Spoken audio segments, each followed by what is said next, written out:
Hello, I'm Paul Briley, and you're listening to Off the Comma. On this podcast, we explore all facets of what it means to feel stuck in life. We talk with people just like us who have found themselves sitting on a comma and not knowing where to go next. We'll unpack the experience, where they felt stuck, what they experienced, and what they learned. My goal is to inspire you by seeing yourself in others and finding possibility for yourself. Let's get into this week's conversation. All right, we are back for another exciting episode of Off the Comma in yet another new year. So I'm very excited about that. I talked on our last episode about kind of the trajectory of the podcast and the progress we've made over these years. So I'm very excited about that. I'm very excited and fortunate to be here, and very excited to be here today to share yet another story with another powerful human. And for us to learn a little bit more about somebody else and practice our listening skills. So today is no exception from any of our other podcasts. I'm with Mark Blacknell today, and I'm going to let him introduce himself in just a moment. But like so many of my podcasts, Mark and I have not met before. So this is going to be our opportunity to get to know each other, more so me getting to know him.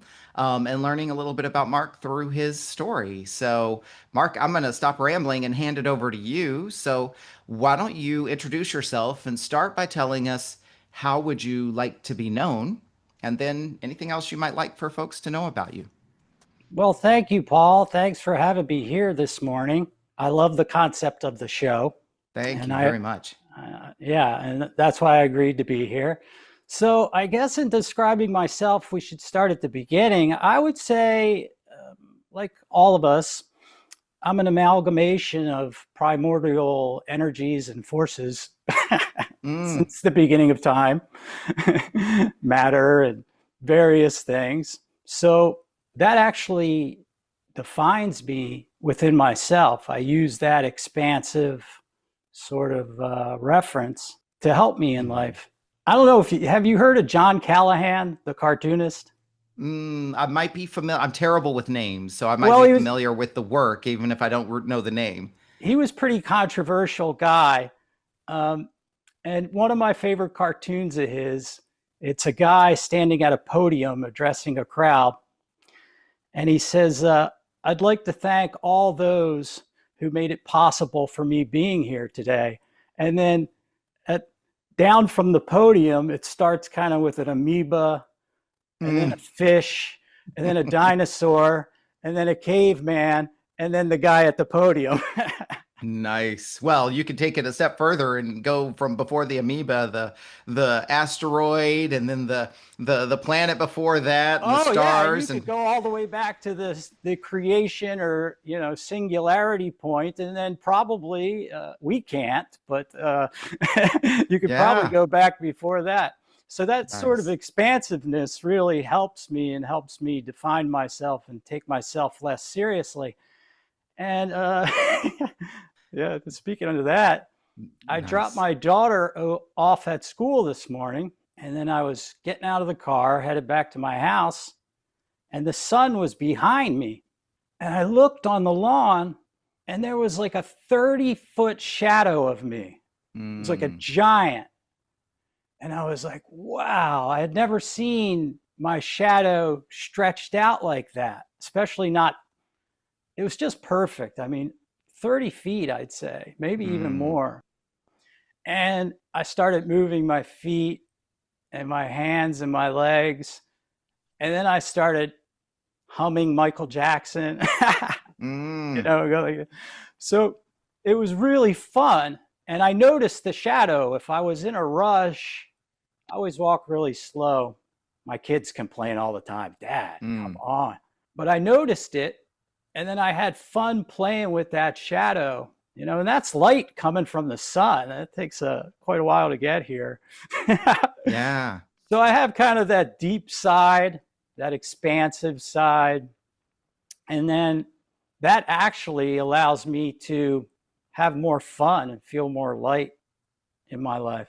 So I would say I'm a combination of a lot of things.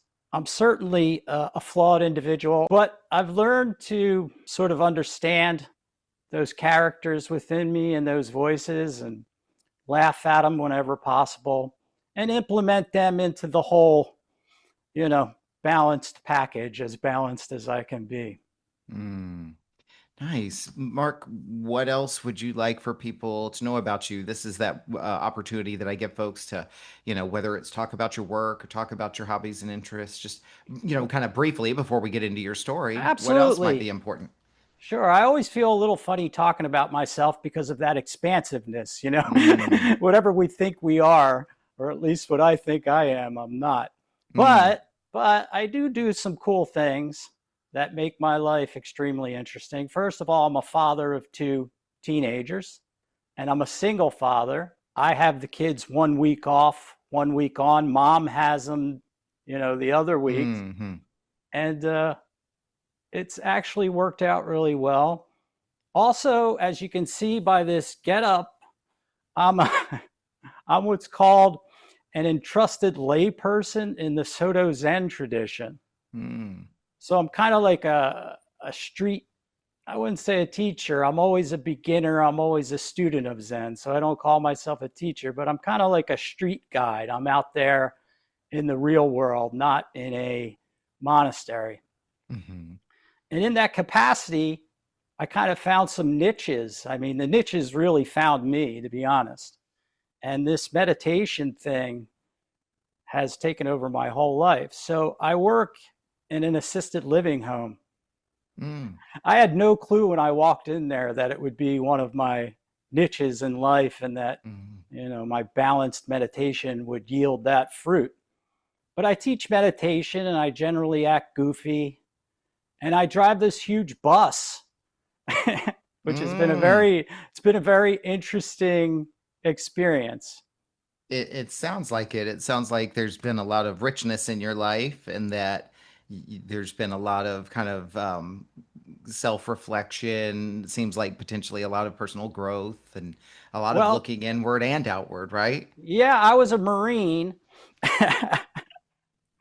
a grunt in the Marine Corps, so that was an amazing experience. I was also, in order, before I joined the Marines, I worked for the Teamsters Union.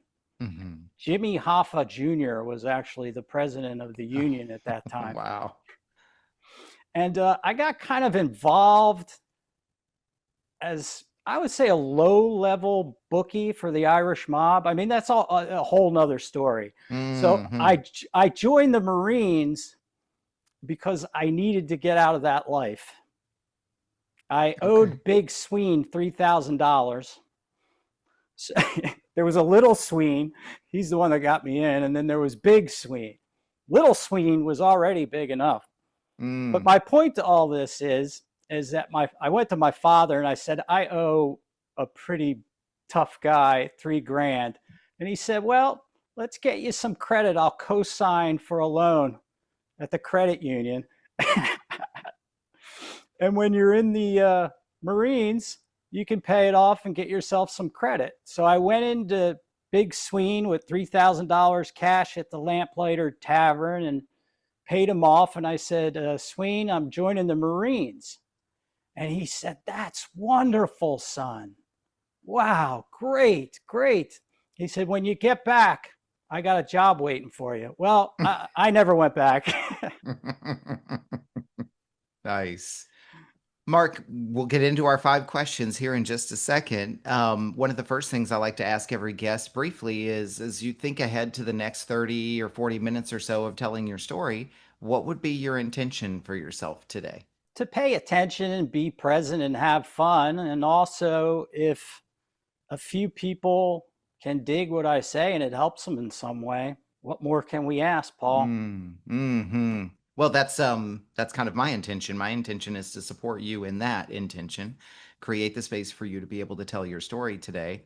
And that in telling your story, there will be people out there who see a little bit of themselves in you and your story. It'll help them feel a little bit more connected, a little less alone, and in the best of cases, maybe even feel inspired or empowered to go out and do something they've been wanting to do. Well, that would be wonderful. Nice. Let's jump into the first question. So, Mark, the first question is, where in your life have you found yourself sitting on a comma?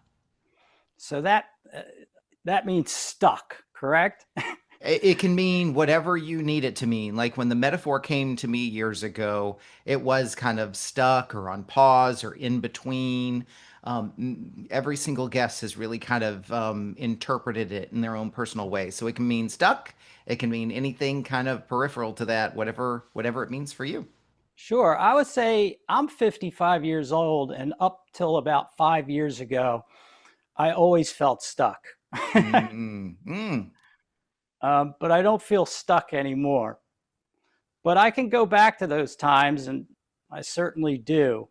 Those times are still in me. hmm And like I said, I was in the Marines. I was a bookie for the Irish mob. When I got out of the Marines, I was a complete mess. My goal was to go to law school and be the lawyer for the Pagans outlaw motorcycle gang. mm, mm.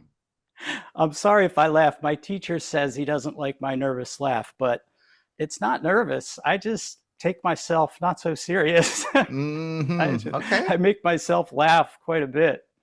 Um, so I was a mess then. And out of the Marines, I struggled with a lot of PTSD, depression. So I was suicidal. Um, I was an alcoholic for sure. Just a complete mess. But somehow I managed to get a 3.8 grade point average in college and go on to get a master's degree. And then from there, I'm going to try to make this quick and go to the main one.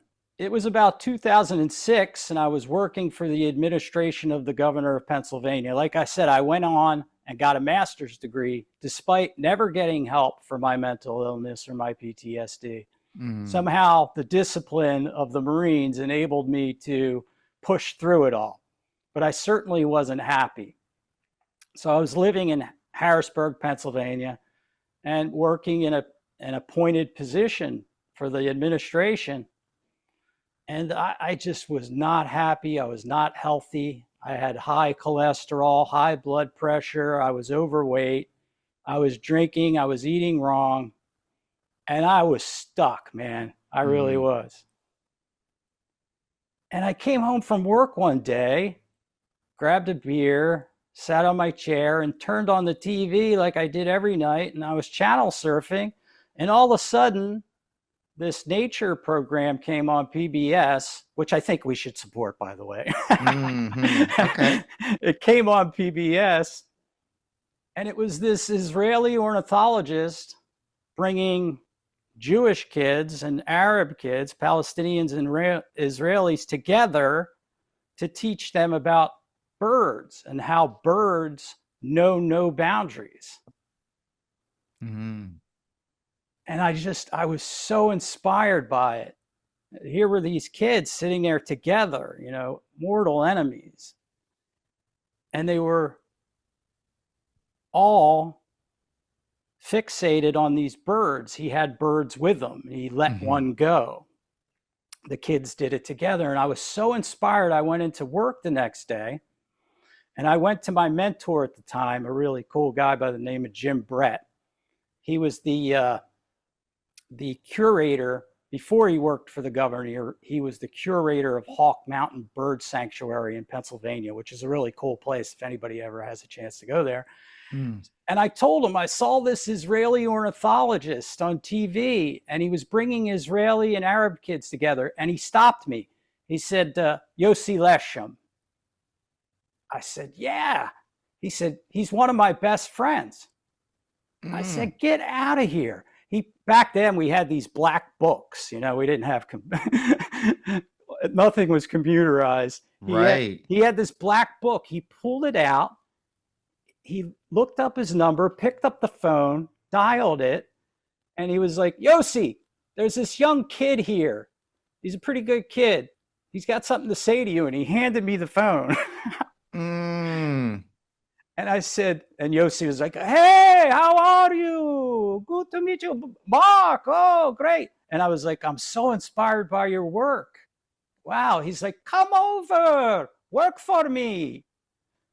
I was like, wow. So we hung up the phone, and Jim said, he didn't mean that, but you can hold him to it, because I was here. I heard him. I donated a lot of money to his cause. So I took them up on it, and I left everything, cashed in my retirement. I was married at the time. I asked her if she wanted to come with me, and she said absolutely not. She thought I had gone mad. Mm. And I left. And for 2 years, I made a documentary over there. And I was still a mess that whole time. But people on both sides, Arabs and Jews, were just so welcoming to me. I mean, at one point, I was pretty much homeless. I had no plan. Everybody was so nice to me. And I lost weight and I got healthy. And it was the first time anybody introduced me to meditation. I wasn't real serious about it. And I got really interested in mystical Judaism as well as meditation. But I was still a mess. So I met an Israeli woman during the Second Lebanon War. There was a war going on. All the guys were gone, but I was there. I was kind of a hippie with long hair and a beard, and roaming around with a camera. I got a lot of attention. And I met this Israeli woman who ended up being my second wife and the mother of my children. And the IRS caught up with me. Somehow they found out the kibbutz I was in, and they wanted the tax money from the pension that I cashed out to leave. And my student loan deferment was up. You know, you only have 2 years. So I told her, hey, I got to go back to the States and make some money. You know, the IRS is after me. I got to pay my student loans. She said, no way, I'm not coming with you. I said, what if it's Hawaii? What if I get a job on Maui? And she looked at me like, yeah, right. This hippie guy with crazy hair is going to get a job in Hawaii. Well, I did. And we ended up moving to Maui. But I was still a mess through all of this. Depressed. Can I jump in for just a moment? Yeah, sure. I'm curious because it seems like such an important part of your story. And I just want to kind of acknowledge a couple of things and reflect and then ask a question. Obviously, if I misreflect anything, correct me. You know, I see kind of a life of pursuit, a life of kind of exploration, seeking, looking for better things for yourself. And at the same time, you keep using this phrase, but I was still a mess. I was still a mess. You were dealing with the PTSD and so forth. When you say, but I was still a mess, what was it at that you were experiencing? Like, what was messy for you, I guess, throughout all of this? I don't want to detract you from your story. I just kind of want to dig a little deeper. No, that's a great point. That's a great point. Let me give you a little bit of the experience. So I couldn't focus. I would get panic attacks where I still have these things, by the way. I want to emphasize that, but I handle them differently, and I have skills to handle them, and I see them differently. But at the time, I didn't have a practice, or I didn't have any way to cope with these things, or I thought I didn't. But I would get dizzy and have panic attacks where my throat would close up. Severe anxiety, worrying about everything, my thoughts drifting off constantly to worst case scenarios, all these negative voices in my head. I mean, I was afraid, to be honest. My nervous system was a mess. And then I would get this sinking feeling, and that was depression. So I had all the PTSD symptoms you could imagine, including a mouth tick. My mouth used to go like this. It still does it a little on occasion. And yet carrying all of this, and I just want to say this by way of reflection because I don't want to dishonor your experience.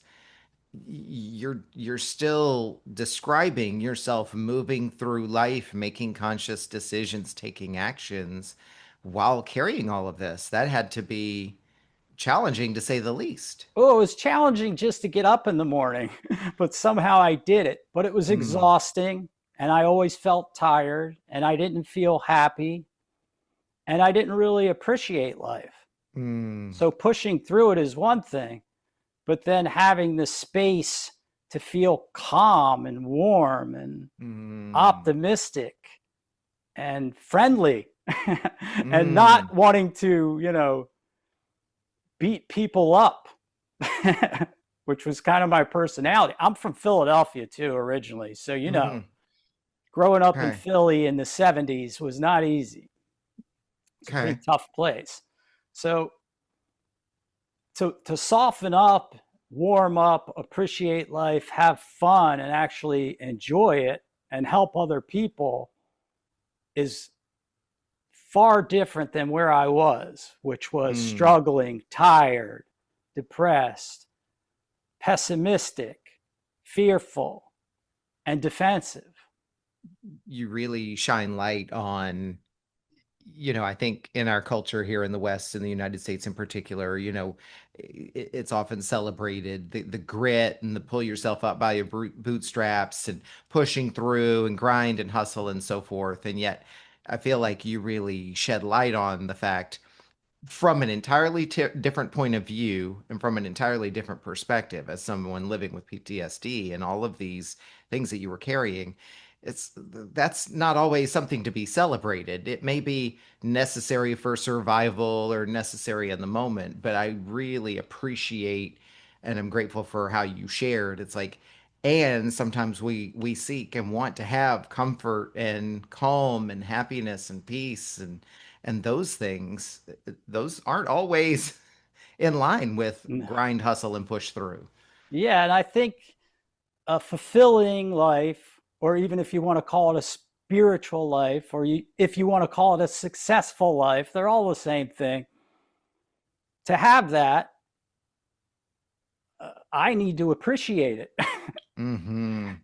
I need to feel calm sometimes, and I need to know the difference between when it's time to get serious and when it's time to relax and have fun and appreciate things. Mm-hmm. Sometimes those things get mixed up. We become out of balance, or at least I do.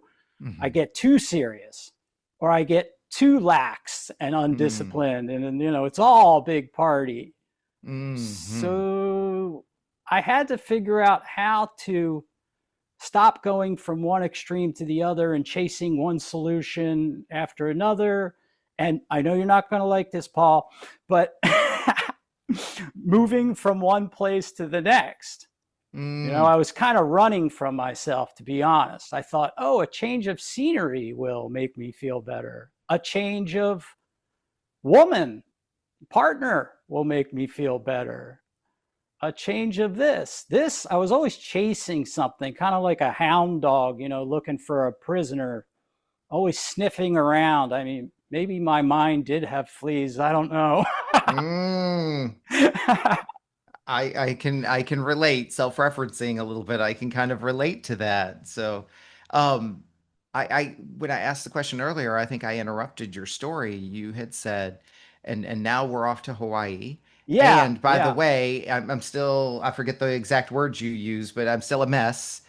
right. So it sounds like you're kind of heading into the zone of where you started to This is where find. the change started. The change started in Israel, and my marriage with the Israeli, Orit, hi, we're at peace now. Mm, Um, it started with her. She was really, really tough on me. She still is, but she's one of my greatest teachers mm, because I had to learn patience and I had to learn emotional containment for the children. mhm. So she was a big help. The Israeli people were a huge help, regardless of what your politics are there. These people treated me, this gets me a little Mm, because yeah. of the situation over there. Mhm. Gets me a little emotional. It seems as though you had a really deep connection with all of these people who had such a profound impact on your life, your experience, even just your time there. Well, they helped me big time. But then Maui really changed things. And what changed me the most, I was really into Jewish meditation and I was hanging out with these rabbis.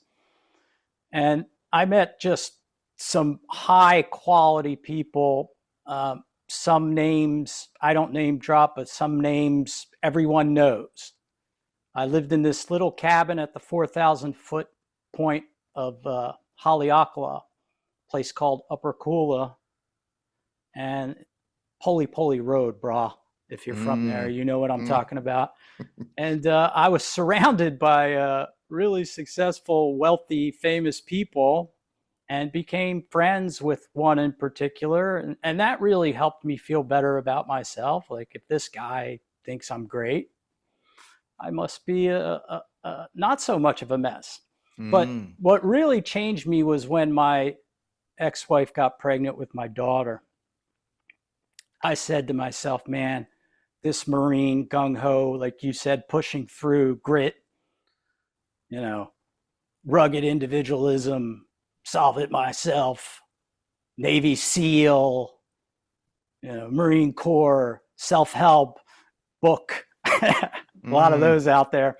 Yeah, guys, I mean, yeah, there's something to discipline and physical fitness and those things and confidence, but I would not get my, just from meeting and experiencing and working with these people, I would maybe take what Navy SEALs and Special Forces and Marines and serious military people say with a grain of salt. I respect them highly. I mean, I respect them because I know what they've been through, or at least a piece of what they've been through, but often they don't get help. And then they try to help other people, and that's not a good thing. So I realized I needed to get help. So I walked into a vet center. You know, of course, I researched it. Nowadays, it's even better. If you have a mental health problem, you can Google search and find resources in your community, whether you have insurance or not. However, that's easier said than done, because when you're a mess, you're not thinking straight. You're not thinking clearly. Everything seems overwhelming. But I walked into that clinic and I sat down and I said, something's not right with me. You know, something's wrong. And from there, I started going to therapy. And then it took a year or two to get the right med combination. So meds, which I'm still on today. I see people make the mistake that they start feeling great, and then they beat themselves up and say, why am I relying on these mental health meds? And they go off them, and then they go right back to where they started. So I never made that mistake. Counseling, meds. And then the final piece of the puzzle was the Zen meditation under the guidance of a serious teacher who still is to this day extremely hard on me.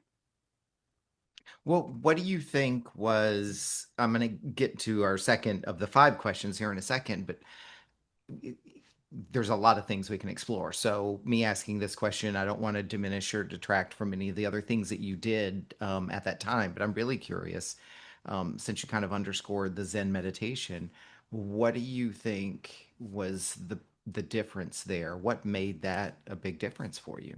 Well, first of all, you know, getting the help from clinical professionals, just stopping my life and saying, I have a problem and I've had it for a long time and I need to address it. And then how do I address it? Taking it seriously, not being superstitious or thinking the universe or God was going to solve it for me, or that some self-help book was going to solve it for me, or some podcast. Sorry.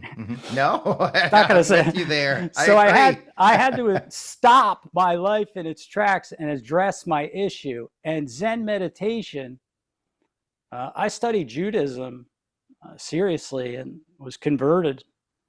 Went through the whole Orthodox process, hanging out with the Orthodox rabbis, the Hasids. That really helped too, but the culmination was Zen, because the whole thing about Zazen or Zen meditation is every day you stop your life in its tracks and you sit still and quiet and face yourself.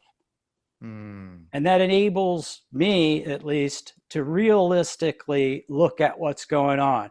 Okay, Mark, today your back's killing you.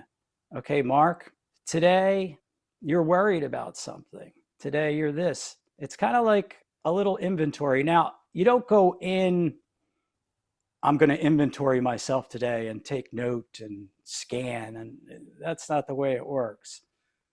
Sort of where you're at comes to you honestly. There's some kind of voice that you learn to listen to instead of all those blah, blah, blah, negative voices. You Mm-hmm. can't, the world's terrible, the apocalypse is near. You know, all these voices, Mm-hmm. dad, mom, the preacher, the, the Mm-hmm. teacher, whoever hurt or discouraged you in the past, you know, all their voices are there.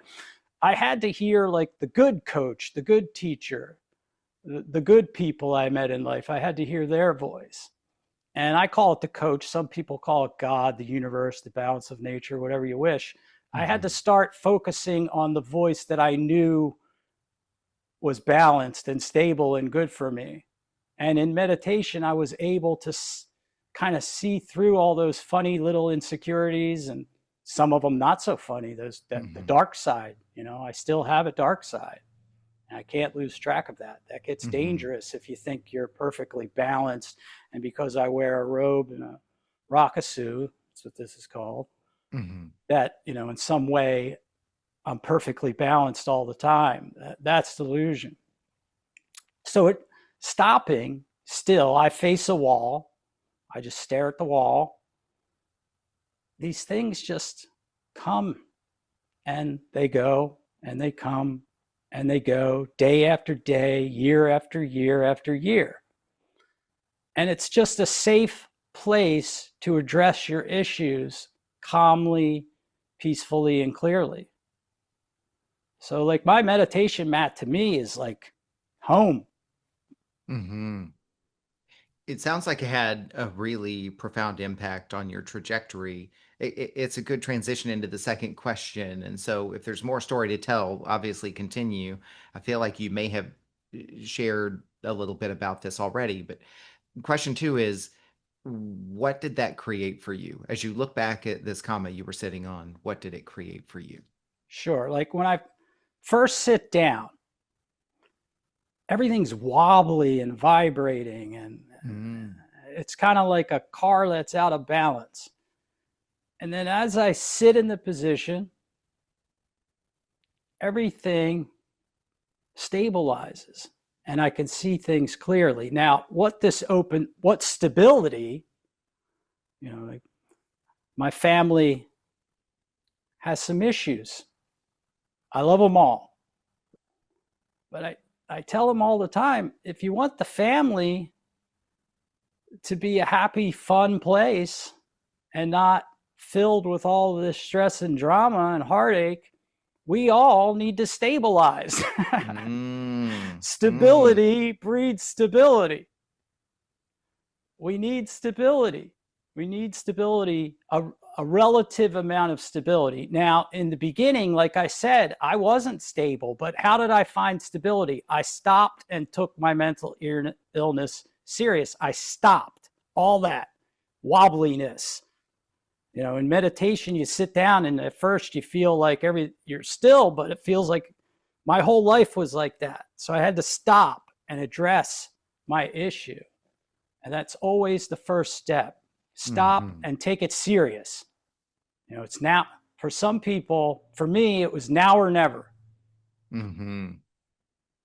And Okay. the meditation is, I call it like a seed. So you plant that seed in stable conditions, like the first time I sought mental health treatment and then I started meditating, the seed was planted. But like an olive seed, you know, a pit, the universal symbol for peace, it takes 60 years for an olive seed, if it has stable conditions, to produce an olive. 60 Mm, years. So we can't think we're going to get stable overnight and an olive seed's going to produce olives within a week, 2 weeks, a year, even 2 years. It takes faith in the balance of nature, and it takes discipline, It takes trial and error, mistakes, not losing your confidence. It takes all of that. But once you get stable, or you start taking stability seriously and you just stop and address your issue, you can't look forward. Like if somebody who wanted to grow olives looked forward and said, I would love to have this beautiful olive grove, but why plant the seed? It's going to take way too long, you know? And how do you take care of olives? How do you even grow olives? If you looked at all that, you would never plant an olive. So you just got to plant it first and take one step at a time. I say one moment at a time, but you can even break a moment down into, you know, everything one step at a time. But the overall arching intent has to be to address your issue and get as stable as possible as you can slowly along the way. Mark, the third question is, what have you learned about yourself as a result of sitting on this comma? Well, that's the whole point of the whole thing, is to study yourself. That's it. So what I've learned about myself is everything. That like I said in the beginning, it's kind of the beginning and the end coming together. You know, I'm an amalgamation of cosmic forces far beyond my wildest imagination. I'm not going to sit there and waste time pondering my existence. But I am going to, you know, consider the expansiveness of it all and how I'm dependent on everything that happened previously to be here on this balanced, fertile ground. The other thing I learned is that I'm always changing. I'm never who I think I am. I'm not a fixed mark. I'm different marks to different people, different marks at different moments. So I'm changing all the time, and that can be scary. The other thing I learned is that my role in life seems to be to make people laugh. Make them laugh. And then the other side, the serious side, is the stability. So the meditation covers my whole life now. I work with death row inmates. I work with the seniors. I work with people in the community who come to me. I have a meditation group. So I'm out in the community. The point is that the stability has covered my whole life. Financially too, now I'm stable. Because, you know, at one point I thought, and I know a lot of rabbis and spiritual people who think some law in the universe is going to give them what they want without asking for payment, or the universe is just going to provide for them without them doing anything. It doesn't work that way. The first thing we have to do is stabilize and plant the seed and be open to hearing the universe and letting the universe guide us, which is kind of the principles behind AA. If you look at the AA steps, it says, I can't do it alone. You know, I need to believe in a higher power has all this taken care of beyond my personality. You know, I can't do it alone. So for me, I simplify it. I just say, if you plant a seed in balanced conditions, it will grow. So my faith is in the balance of it all. I feel like you've already answered this next question to a degree, but I'll give you an opportunity to add to it. The fourth question is, what has changed for you as a result of sitting on this comma? Well, like I said before, everything was already changing. I just didn't realize it, and it scared the hell out of me. So everything's still changing. The difference is that I find stability and appreciation and happiness and love and kindness within all that change. But if you ask me what's changed, everything's changed. It took me, I would say, a good 2 years of being stable to realize I really was, and it wasn't going anywhere. And then it took another year or two for anybody who knew me, family, friends, to believe it. But now everybody believes it, including me and including my children, which is, it's a great feeling. It's just a good feeling. As you described, like it already was changing, everything was changing. It seems like one of the things that changed for you is that I don't know, pick your metaphor, right? But like the water was always flowing, and up to a point, you were either not paying attention to it or potentially kind of trying to swim against it. And it seems like one of the things that changed was just your relationship to the flow of change. Beautiful. And then also the ability to sit on the bank and just watch the water go by and watch the sun Mm, sparkle on it and to listen to it and to see the fish and the plants and to realize that that water is very complex. It's not just that water in front of me. I mean, there's water vapor, everything is made of water to an extent. It's not just hydrogen and oxygen. It's this really beautiful thing that I can capture for just a moment and really appreciate it and get into it. But I really can't know it on any expansive or complete level. I can only get a little piece of it, little mm, with a Peace, piece of it, not peace with an mm-hmm. I. I just made that Okay. up. I like that. Yeah, I mean that's the what I hear you describing is the ability to not only participate and go with the flow, but also to observe it and remove yourself from it. Like there's all these different things, these different relationships or levels of relationship you can have with the flow of the things that's happening in your life, and there's different things you can take from it. Yes, and it's important to know our limitations, especially my limitations. Like I said, I have a dark side. I have PTSD. I don't know everything. I can be a real jerk sometimes. I can be high and mighty. I can be undignified.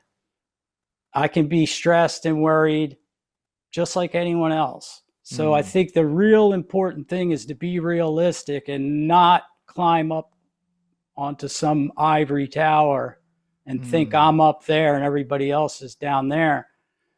Everyone's suffering. I like to say all babies cry in the same language. Now, I don't know if I took that from someone or mm, not, but we're all suffering. So if a powerful person, I'm not going to name any names, stopped the flow of their life, just stopped now, not when they're old, now while they're in power, and took a look at it, they would probably be a heck of a lot more compassionate because they would mm, realize that they're suffering. mm, Nothing's going to take away our suffering. We can have really good tools like faith, friends, exercise, meditation, whatever it may be, that helps us cope with it and stay balanced within it. But everyone's suffering, even the most enlightened, powerful, wise person. And if they realize they're suffering, they can have a heck of a lot more compassion for other people. And this mm. push through, suck it up. I'm an American. I don't need no help. I'm free. That attitude makes us cold and it divides us. Mm. Not to That's get too passionate or political there, and I well, wasn't talking about anybody in particular. it's your story, and so what I'm hearing you say is that there's some very profound kind of lessons and or beliefs that you've come to, and I think there's many people who that will resonate with, and there's certainly many parts of that that resonate with me, and I was kind of reflecting on what you said. We've all heard the phrase hurt people, right? And what I'm hearing you describe is something, correct me where I'm off here, something around if we're not aware of our own suffering, we inflict it on others. When we become aware of our own suffering, we, as you said, have compassion for and want to not inflict it on other people. Yeah, I say if we're hard on ourselves, we're hard on others. So Hmm. it's the same Mm, thing. mm. Some people are really hard on themselves. I'm self-referencing here, but I think it fits with what you're sharing about your own experience. But I've joked with friends of mine about being single and staying single, and I've joked before about, and I don't need to subject this to other people or force other people to go through this. We're in the And same boat. yeah, it's kind of like it's a little bit of a joke, and some of that does come from the me being hard on myself and all of those negative self-beliefs and so forth. And yet there's also this part of it that's like, no, I'm kind of doing work on myself right now, and I kind of don't I both don't need other people to have to endure that, Yes, and or I also don't need to be worrying about how I'm going to take care of other people while I'm still trying to figure out how to take care of myself. exactly. And that's the real test. Mm, Family and intimate romantic relationships. Friends, yeah, but family and intimate romantic relationships, whatever they look like, they're the real hmm challenges. Family, oh, I've got that settled, at least on hmm my end. Intimate romantic relationships, the only strife, the only harm I've inflicted on anyone.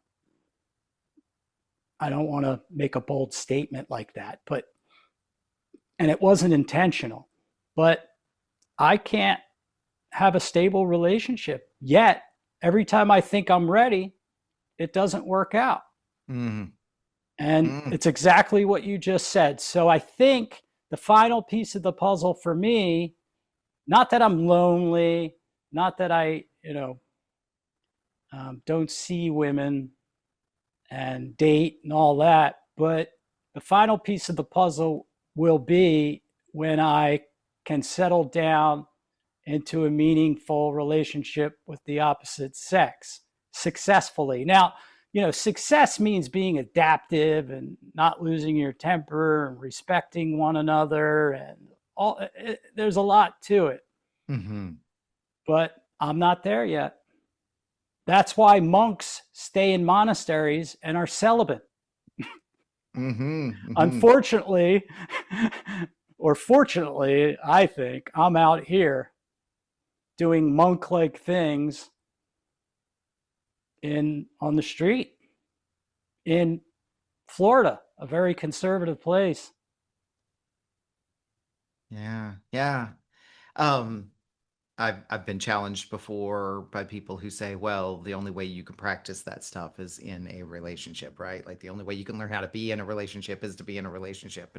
And I hear that and I get it and I understand it, but it seems like you and I may have that in common. It's like no one will be harmed by me working on myself in my own space. And Yeah, and that's sure, it may wise. be beneficial to practice relationships with other people. I'm just not willing to do that just yet. It sounds like that's Yeah, not where you are either. you'll know when you're ready, but then I thought I was ready and I wasn't. So Mm, I think I'm almost ready, but you don't know until you jump in the water. And mhm, at least the relationships I have had, they haven't ended with everybody hating each other or violence or mm, anything like that. It's been like, okay, at least we gave it a shot. We tried, and there's mutual respect. So it hasn't really been a failure in an ugly, way or an abusive way. right.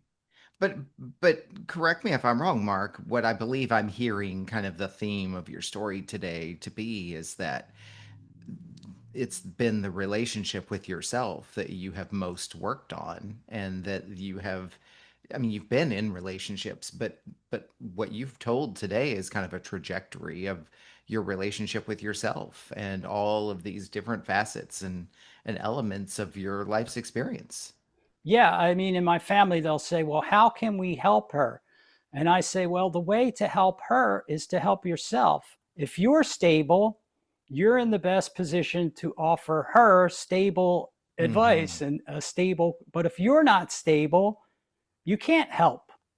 You have to hmm be stable first. And I see that a lot, especially on the internet with gurus and coaches and self help people and channelers and social influencers. And they're not stable themselves and they're trying to help other people. So the first thing hmm is we have to be stable before we can really in realistic terms, help anyone. Because if we're not Mm, careful, we can harm people.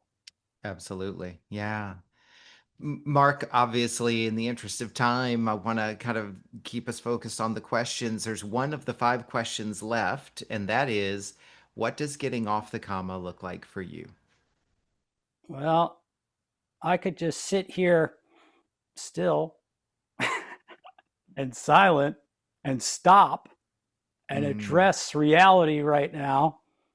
So let's think of it like this: there's a comma, right? The little dot. This is going to be a little esoteric. And where are we on the comma? Down at the bottom or the top, or does it matter? mm. It's up to you. Well, let's say we're up here because it's just better. Getting off the comma is okay, I'm up here and I got the rest of the comma. And then how am I going to jump over to the little dot there at the bottom? That's a pretty big gap there. So, how am I going to get down? And then, how am I going to get to that dot? And then, how am I going to get off onto stable ground? So, Mm, the comma is like this. mm-hmm. It's all about stability. And then, when you reach relative balance, not becoming preachy, like if I told people the first year or two I started meditating that, wow, meditation is amazing.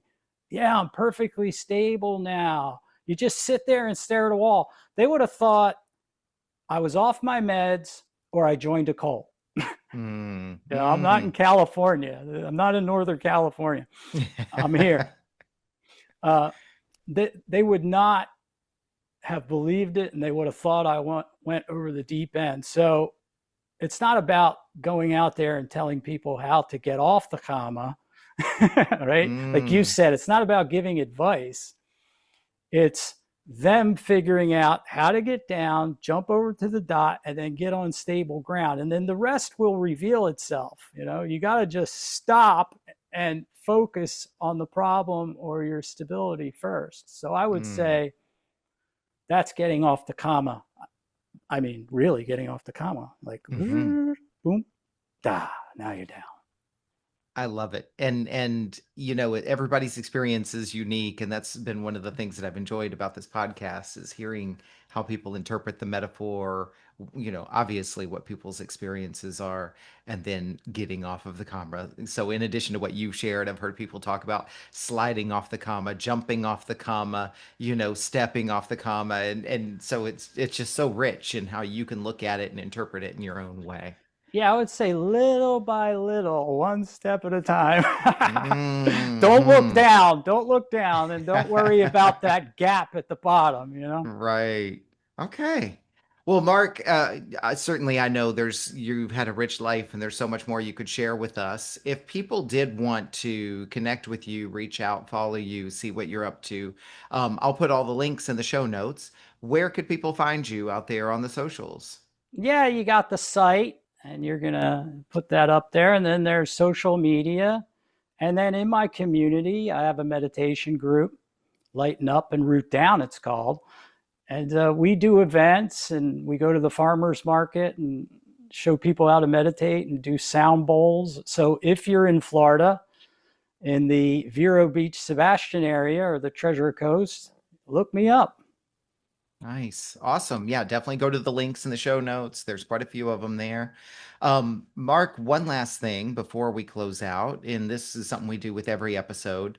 If our time here today is about hearing your story and lifting up your voice, and that's what this podcast is all about, I feel like your story wouldn't be complete if we didn't give you the opportunity to do that for others. And so this section we call acknowledgments. And it's your opportunity to give a voice to, or boost, or lift up other people who matter to you. That could be causes, organizations, other creators, or just people in your life who matter to you. Who would you like to acknowledge Oh, today? sure. I got a lot of them, but the first one I'll mention is Christine Ramos. She's the activities director at the Pelican Landing Assisted Living Home in Sebastian, Florida. Now, Mm, they are a for profit organization, so I'm not necessarily promoting them or their business model, but I can say that there's a lot of people there that really care, the staff. And as far as those places go, it's not a bad place. And the people there work hard. They have really tough jobs, low pay, and they make a real difference in people's lives, especially Christine. Mm. So Pelican Landing Assisted Living, number one. And then number two, my teacher, Peter Coyote, Hosho Peter Coyote. He's a really interesting fellow if you want to check him out. I want to state up front that I am not a teacher, that I'm a student of Zen and always a beginner. That will make him happy. He is not real happy with my approach to this. He thinks it's a little undisciplined and untraditional, and we'll have to work that out. But he's an amazing man, and he's completely changed my life. And his teacher is a guy by the name of Lou Richmond. So that's called my lineage, my Soto Zen lineage. Peter's teacher is a guy named Lou Richmond who wrote a book that I think is very valuable, and it's called Aging as a Spiritual Practice. My parents have read it, and anyone who's aging and not taking it so well, I would highly suggest that book. You can Google it. And then the last person I'd like to thank is a friend of Peter's who has since passed. His name was Paul Shippey.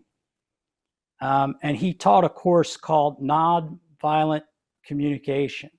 And there was a time when I was going to quit Zen and I was going to quit my Sangha over, drama. And he intervened on my behalf, and to me personally, and said, "Don't quit. Keep going, Mark. It'll flush itself out. Don't get in the rumor mills. Don't badmouth anyone. Don't even defend yourself. Nature will take its course," and it did. So thanks, Wonderful. Paul. Wonderful advice from that person too. Mark, thank you so much for joining us this week, for sharing your story with us. I know your journey has been a challenging one, but it sounds like it's been really important in shaping who you are and helping you celebrate the person that you have become, as well as the person you've always been. So we appreciate you sharing with us, and I'll definitely be following your journey after we turn off the microphone. And I hope you have a wonderful weekend ahead. Thank you so much. And just remember, everyone, it's never too late. It's never too late. Isn't that the truth? It's simple yet profound. Mark, have a great weekend. All right. Thanks. I'm going to give you a little bow here. Wonderful. What an honor it is for me to hear and share these powerful stories. I hope you feel the same way. Think about what you learned from this conversation. I encourage you to write it down in some form of journaling or reflection, because surprises can reveal themselves to you when you write your thoughts down. If you were moved by today's conversation, pass it along to someone you care about. And if you do discover something you'd like to unpack further, book a call with me and let's talk about it. My links are in the show notes. Be sure to like this episode and follow the podcast here on this platform and all social media at Off the Comma. Feel free to interact and comment. Thank you for listening to this episode of Off the Comma. As always, keep noticing and keep listening.